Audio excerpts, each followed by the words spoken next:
Welcome to Massive Late Fee. And now your hosts, Mark and Carol.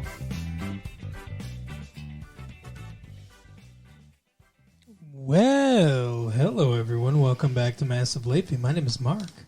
With me as always is my girlfriend, Carol. How you doing today, Carol? Hey, what's up? How much? It's been a good week here. It is January 18th, 1997. And I don't know, how do you think 1997 is shaping up so far?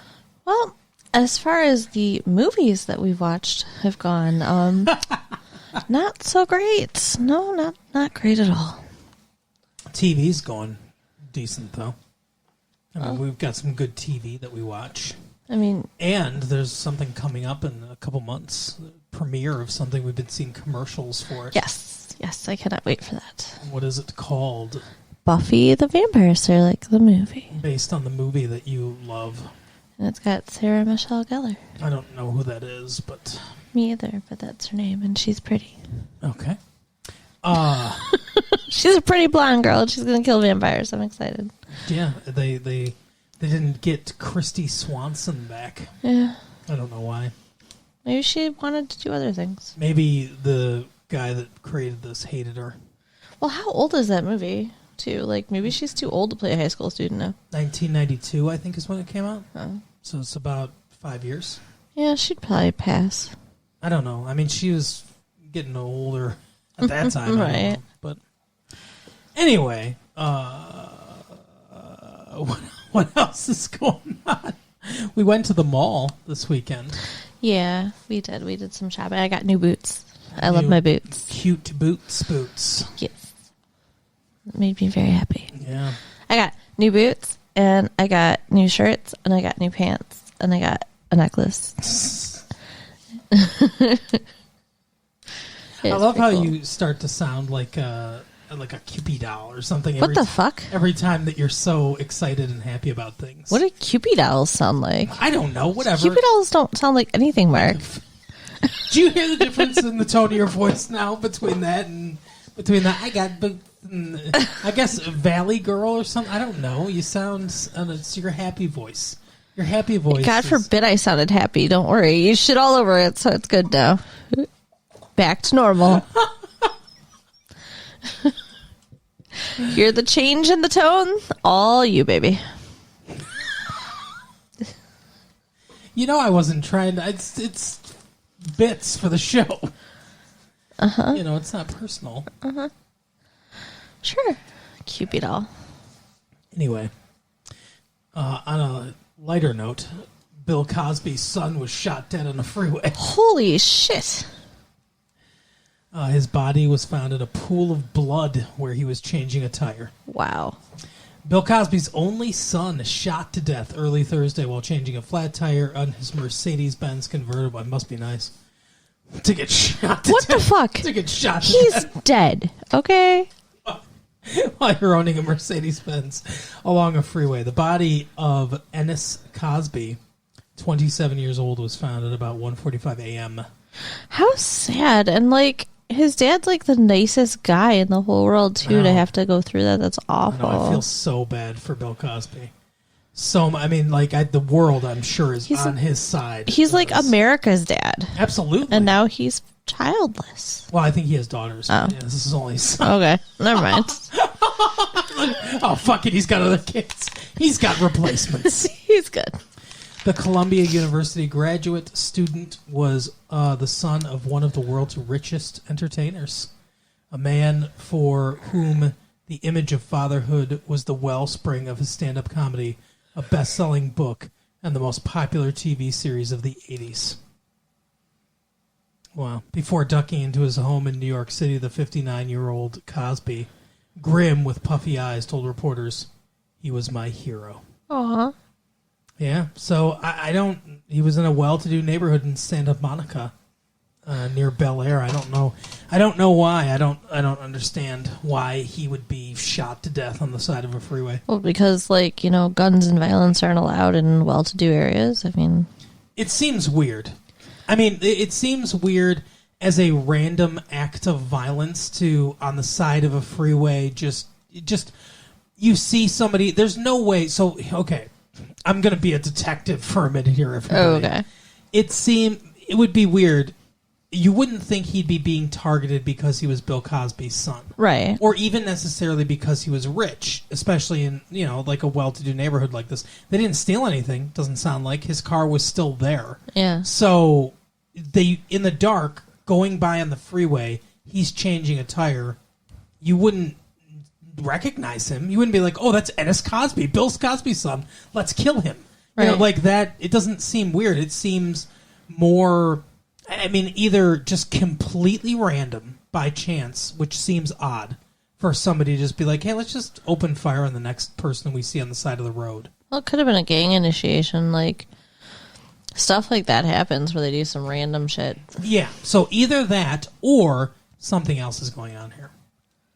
I'm not to shame the dead or anything like that, but Columbia graduate student had gambling problems, drug problems. But you just said you don't think people would recognize him, so... Well, he could have been followed. Yeah.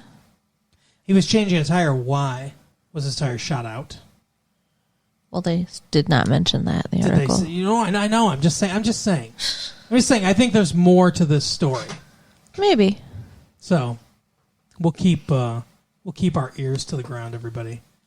But obviously, I think Bill Cosby should be in everyone's thoughts and prayers and sympathy tonight. Just to, and his wife, pouring of sympathy for Bill Cosby and his wife. Yeah, I don't know who his wife is, but and his other children, apparently. Mrs. Cosby, the Cosby family. Yeah, so pray for the Cosby family or whatever you do. Send good vibes. I don't know. Whatever the fuck you guys say. Let me tell you this, though. In grimmer news, okay? What is going on over there? Nothing. Those noises are her chair, by the way, guys. What? You having some problems? I had a wedgie. Shut up. Your new... Jerk. I'm sorry that I called you out for your wedgie, but you're moving around there. Yeah, I was uncomfortable. I fixed it. We're doing a show. Shut up.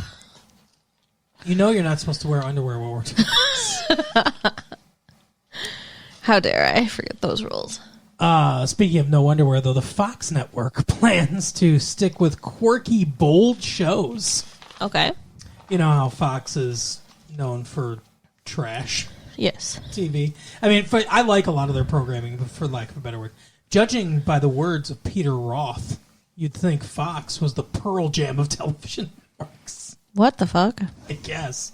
Fox has always stood for which is alternative, said Roth, who took over as the head of Fox Entertainment 4 months ago. And by alternative, this is what Roth means. Distinct and bold and daring. If you look at the history of Fox Married with Children, In Living Color, The Simpsons, The X-Files... They've always reached for that which was different, yeah. Roth said. They dared to be different.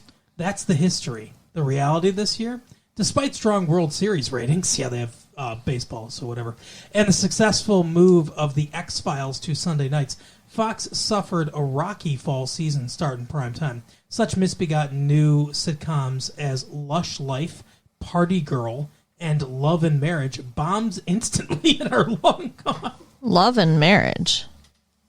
Yeah, I think we talked about that one. Like, we didn't watch it, but I think we talked about it. It was like a Married with Children knockoff, and you were like, that's literally lyrics from the Married with Children theme song. Messed up. Yeah. The only new show still on the schedule, Millennium, a dark, violent chronicle of contemporary evil from X-Files creator Chris Carter. I think my friend Mike likes Millennium.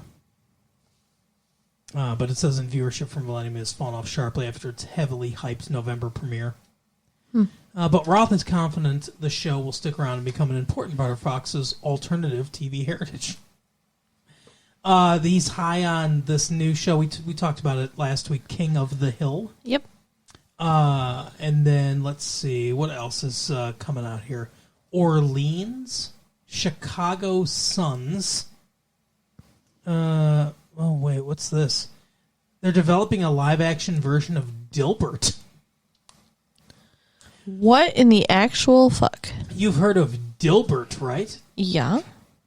That cartoon, the comic strip or whatever. Yeah, where he like has a desk job and that's weird. Yeah, and his tie goes all weird. How are they going to do that? They're going to need to use special effects. I thought they already had one, like Drew Carey show. I thought that was live action Dilbert. He does kind of look like Dilbert. Besides the sitcom Dilbert, Fox is also working on an offbeat movie spinoff of The Clumps. Will focus on the fat, flatulent, dysfunctional family of Eddie Murphy's The Nutty Professor. No. Come on now. Absolutely not. Oh my god. And then there's something called The Visitor, which is a sci-fi adventure series from the creative team that dreamed up Independence Day. Huh. I don't know. I mean, Fox, I get what you're talking about. Alternative, bold, all that stuff, but maybe good should be an adjective you use right? when talking about your shows. The Clumps. Fuck off. What? I hated that Nutty. We didn't talk about it, but we did watch it, but I hated that Nutty Professor movie. Yeah, me too. I don't like gross fart humor, and that's mostly what that was. Yes. When it wasn't Eddie Murphy like being like, "Ooh, I'm all sexy and stuff." Yeah. Yeah. Sexual harassment, Carol. You want to talk about it? Sure. Let's talk about sex, baby. Go.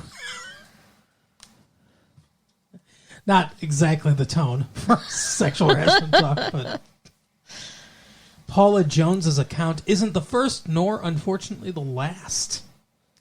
Paula Corbin Jones, the young woman who has charged the President of the United States with sexual harassment, has not actually shown up in the Capitol, but she's inexorably the talk of the town.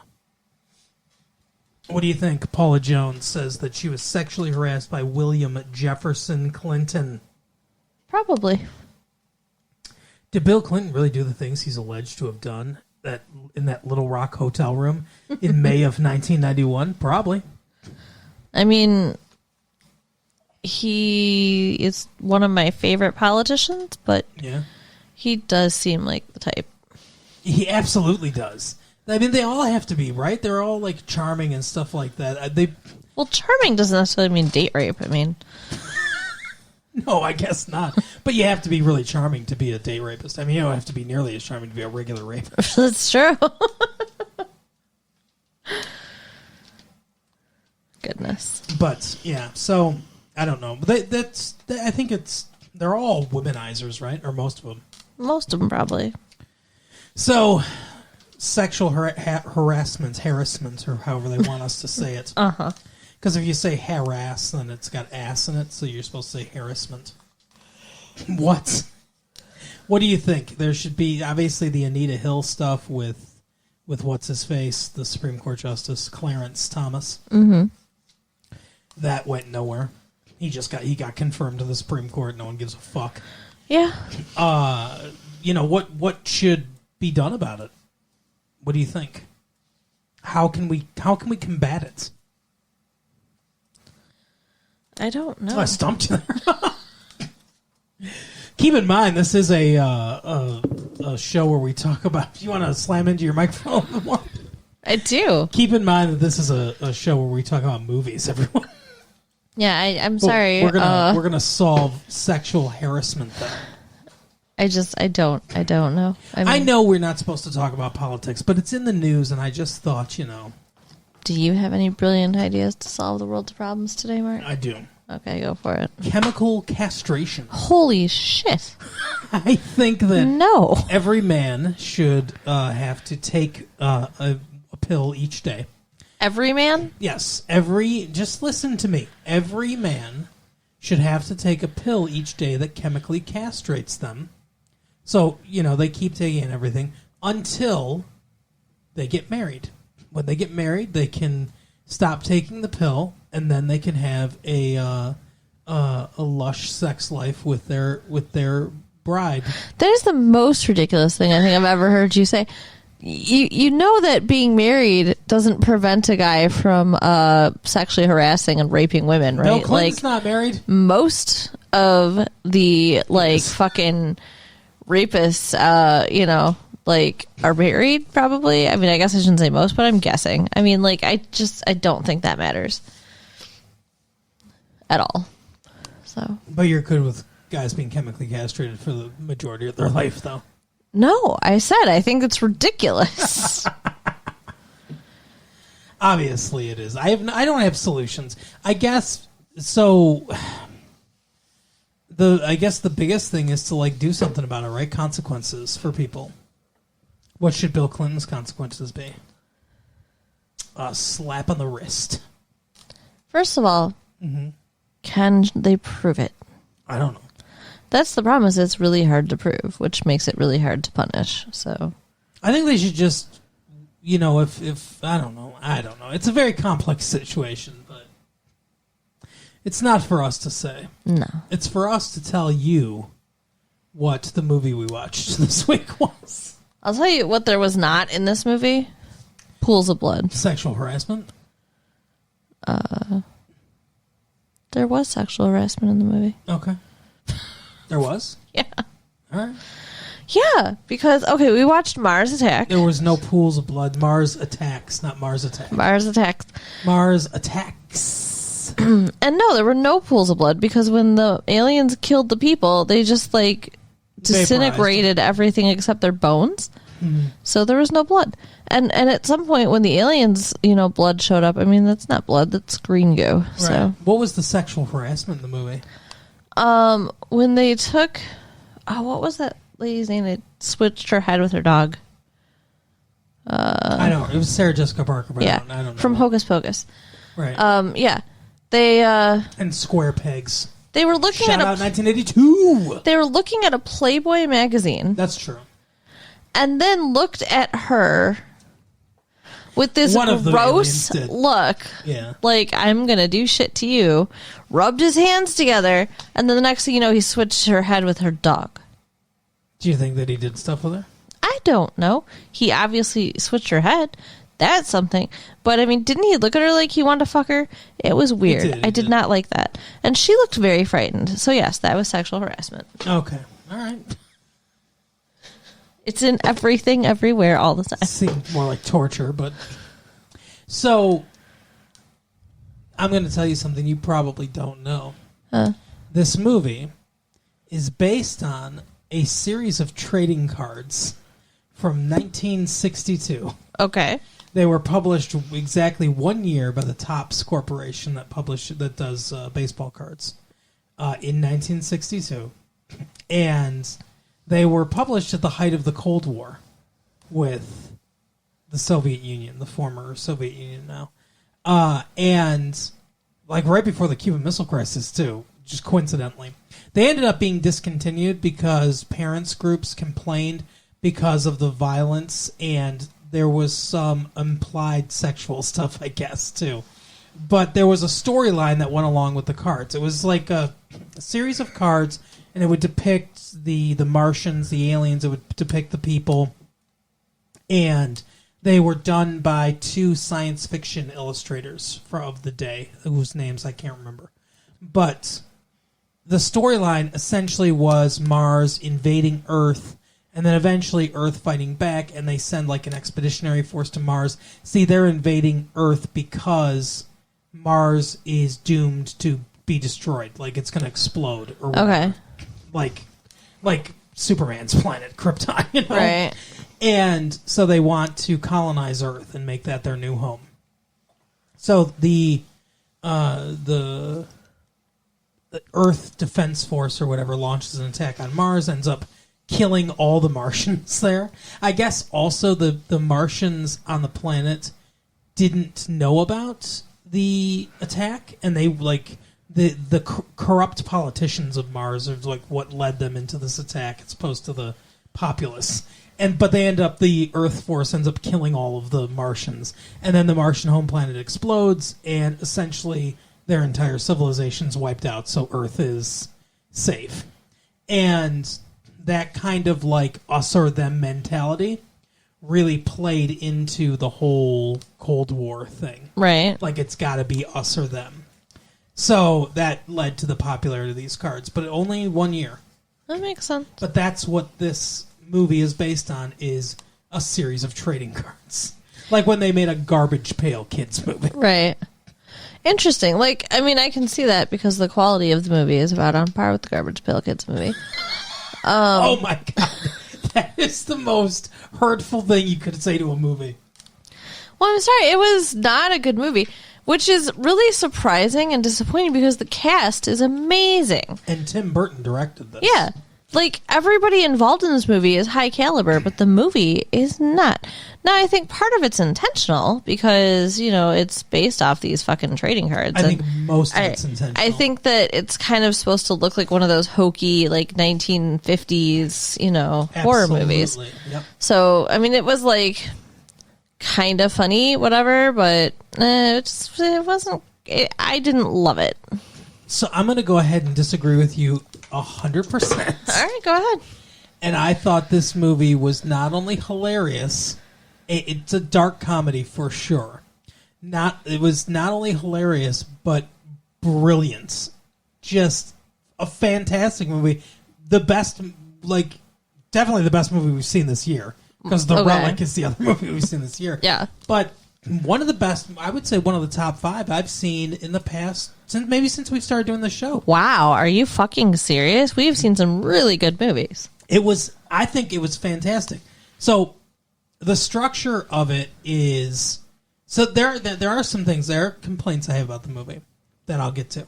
But the structure is great. It's a straightforward, they're invading and we don't know what the threat is at first, if it's a threat or anything. They go under the assumption that it's not a threat. Yeah, the mistake. Martians aren't a threat because James Bond tells them that it's not a threat. And the general that's obviously supposed to be Colin Powell tells them it's not a threat. But, you know, obviously they are a threat. So they go under that assumption at first, and then they have to fight back. They eventually find a way to fight back that's successful, and they end up winning. It's a very, very clean structure. Very clean, 3-act structure. Mm-hmm.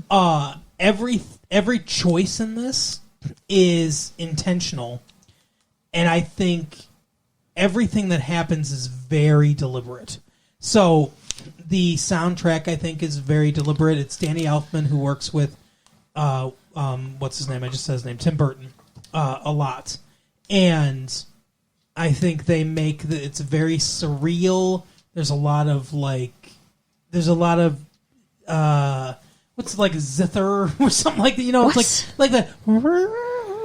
That weird sounding thing that sounds like electronic vibrations, and stuff. Sure. There's a lot of, it's a sci-fi sound. There's a zither or something like that. I know what you're talking about. I don't know what it's called. But so don't act like you don't know what I'm talking about. Okay. You're talking like I'm crazy. You are crazy. There's a lot of that, and it's very ethereal sounding. The special effects, like you talked about, the disintegration and the bones and from their little space lasers, I think that's very very intentional. The way the flying saucers are straight out of the 50s, like you said. All the effects are straight out of the 50s. The weird science experiments and stuff like that, straight out of a 50s B movie. This whole thing is dressed up like a 50s B movie. But underneath that is a very 90s like cynicism and sarcasm, where everyone in the government, everyone in any position of power is incompetent and stupid and makes every mistake. Doesn't matter if you're French, doesn't matter if you're from the United States. They're all dumb, no matter how much evidence they have. And there's just that the tone of it is the 50s tone mixed with this weird 90s sarcasm and cynicism. Okay. I mean, I see what you're saying. All right. And it all blends together for a very specific thing. A very specific kind of a feel. And it's like when the Martians are running around, the Martians are like, we come in peace or whatever, and they start immediately killing people. Well, I'm wondering about that, though. Do you think they purposely were lying, or do you think there was a problem with the translation? What? You're falling into the trap of the people in this movie.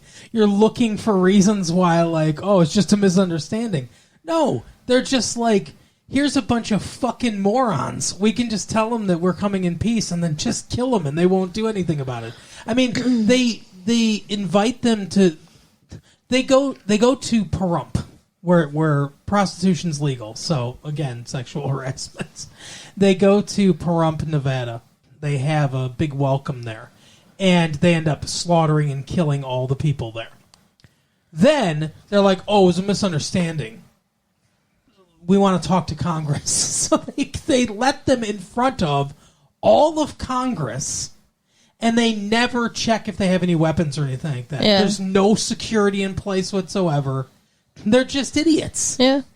And then, towards the best part of the movie is the almost montage-like sort of climax of the movie where they're running around Earth creating all kinds of havoc, looting stores, running into places, shooting people, killing people, and they have the translator thing saying, "Don't run, we're your friends." Right. They're clearly, just think that we're dumb.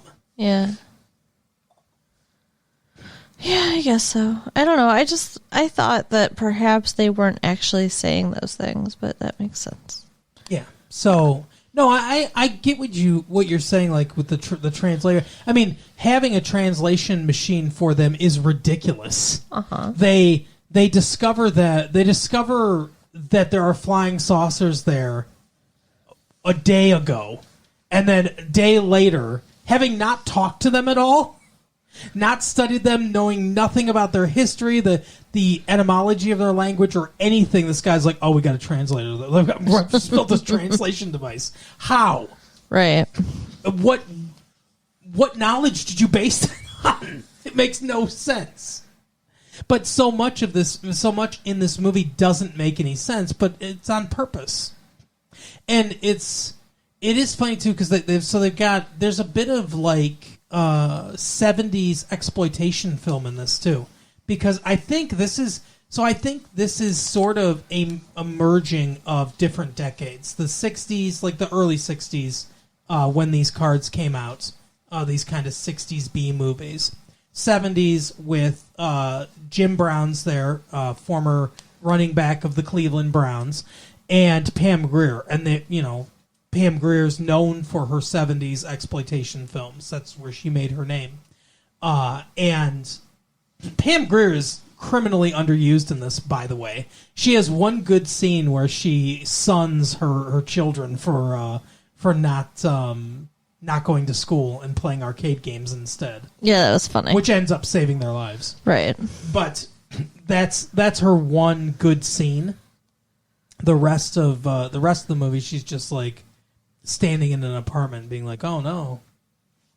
At one point she uses the Force to determine that something bad happened to Jim Brown, her ex-husband, who's in Nevada when this happens, and she's in Washington, but she knows at the instant something happens that something bad happened to him.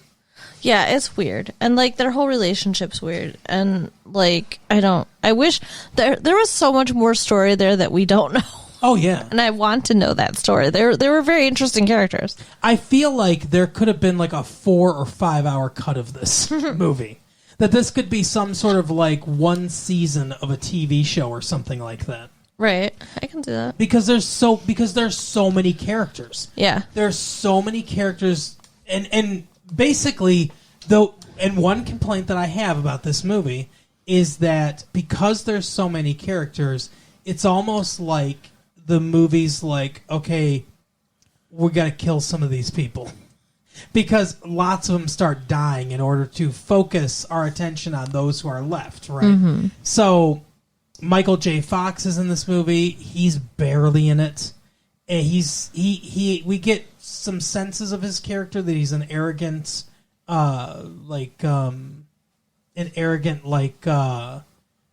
news anchor or something like that. And he ends up getting killed. He's dating Sarah Jessica Parker.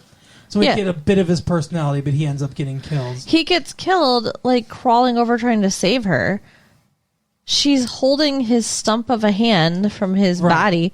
And then, in the end of the movie, she's fucking a head, making out with some other dude's head, because she's a bitch, and she was going to cheat on him anyway. And then, this is James Bond, though. It's Pierce Brosnan. I don't care. Michael J. Fox is cute. And then there's Martin Short, who's hilarious, but also not in the movie enough. And he ends up getting killed by Lisa Marie Presley as an alien. That was funny. And that's a fun scene, but that's like the only real scene that he gets. And then, everyone gets like a scene and then they die in that scene. Yeah. There's the one guy, I recognized him. He goes into the army. He's Joe Don Baker's son. And he ends up going into the army. I can't remember the name of this guy's name, but he was in Bye Bye Love. He was the DJ in Bye Bye Love, and he was also in a movie called Airborne, which I think I've talked about before. Interesting. But anyway, he even has like a funny scene before he ends up getting killed, and then there's who else am I missing? Jack Nicholson plays two roles in this. Yeah, that's kind of weird. I love how they get the most recognizable actor with the most recognizable voice to be two different people. It's like it's very obvious. Yeah. Annette Bening's in the movie. Yeah, it's so like she was in An American President. Yes, that's right. We covered that movie.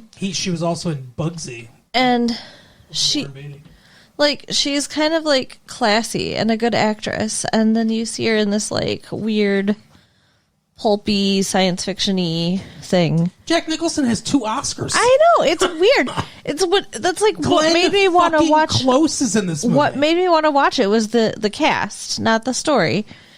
And it's just weird to see all these great talents in this movie that seems like a piece of shit. See, I think you're wrong, though. At the end, when that kid's like, for no reason, by the way, that fucking kid just like, he gets, I guess because he discovered that Slim Whitman's Indian love song, kills all the aliens or whatever. He gets the Medal of Honor, but makes this speech and he's like, well, now it's time to rebuild, buildings and houses and stuff.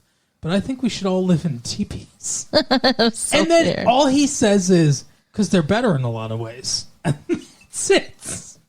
I want to know why. I really do. Like, I really want to know the thought process where he's like, teepees are better. But and that's the thing, the absurdity and the ridiculousness of it, that's what's hilarious. It's almost like a parody of, like, Independence Day, right? Mm-hmm. It's almost like a parody of those types of movies where it's just like, it's all meaningless.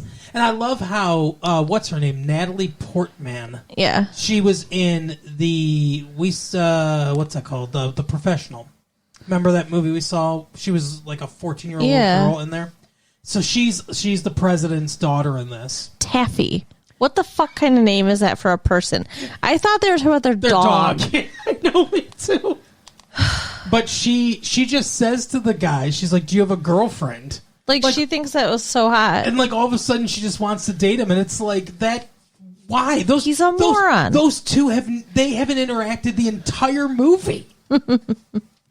And then Tom Jones, Annette Bening, and some Vegas showgirl or a cocktail waitress or whatever make it to the mountains because they're with Jim Brown. The 4 of them are together trying to get out of Vegas, and she's got a plane because her husband, the casino owner, died.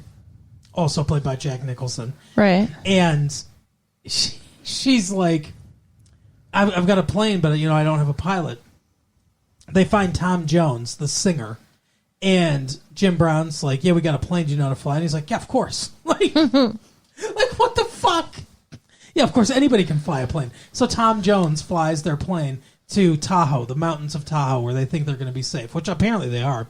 But they get there, and fucking doves and, like, squirrels and deer start just coming up to them, and they're petting them.